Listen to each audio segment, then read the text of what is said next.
So definitely Russia will feel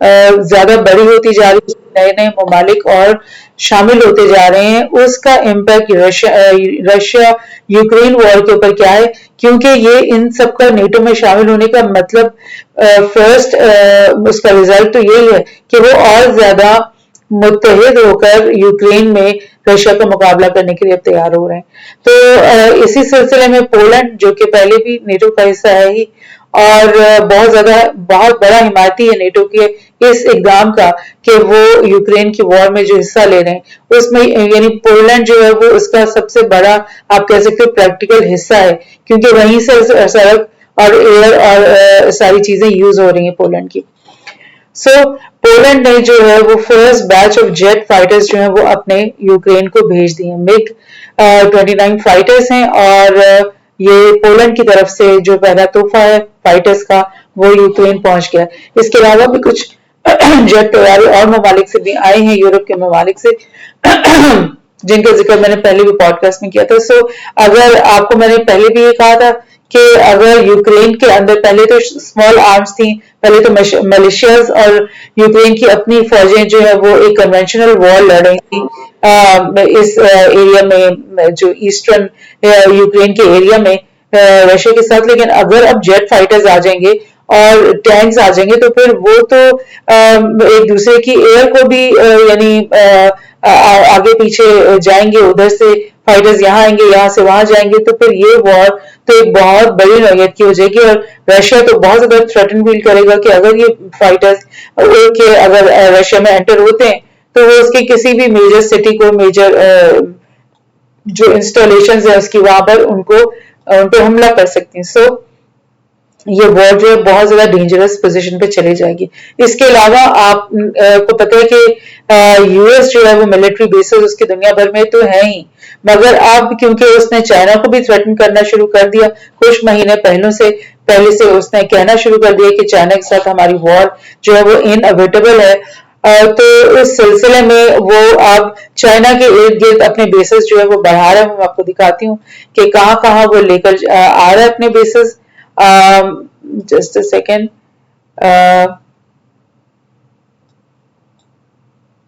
یہ آپ دیکھیں چائنا کے پاس ہم جا رہے ہیں. لائک اس دن بھی میں نے آپ کو ایک اور پچھلی پوڈکاسٹ میں یہ بتایا تھا کہ یہ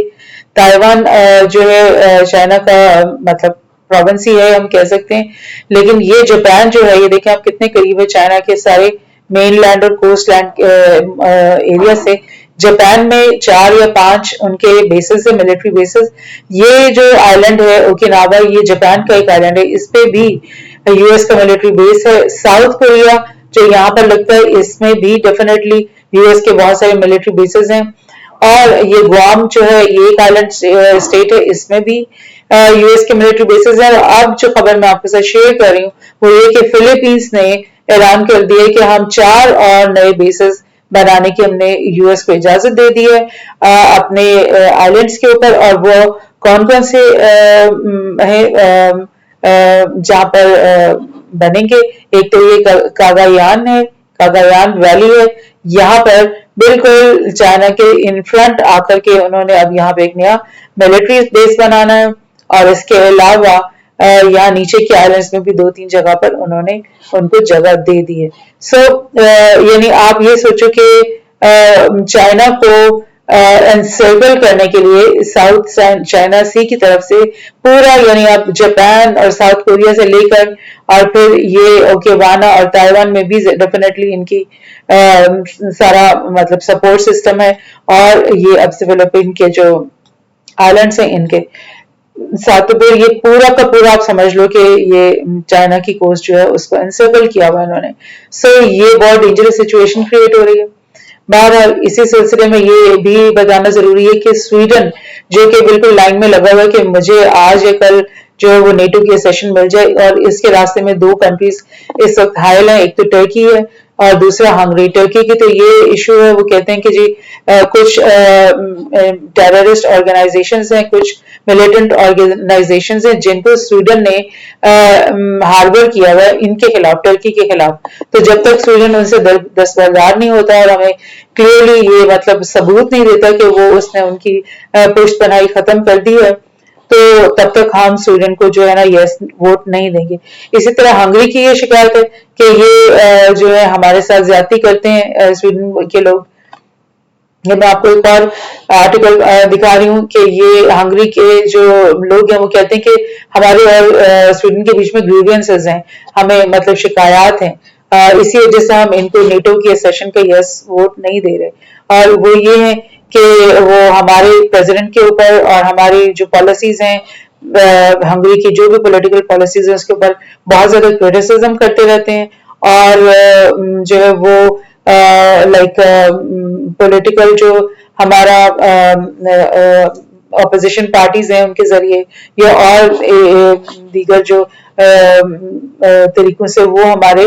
پولیٹیکل اسپیکٹرم کو انفلوئنس کرنے کی کوشش کرتے رہتے ہیں, اور ہم پہ یہ الزام بھی لگاتے رہتے ہیں کہ ہم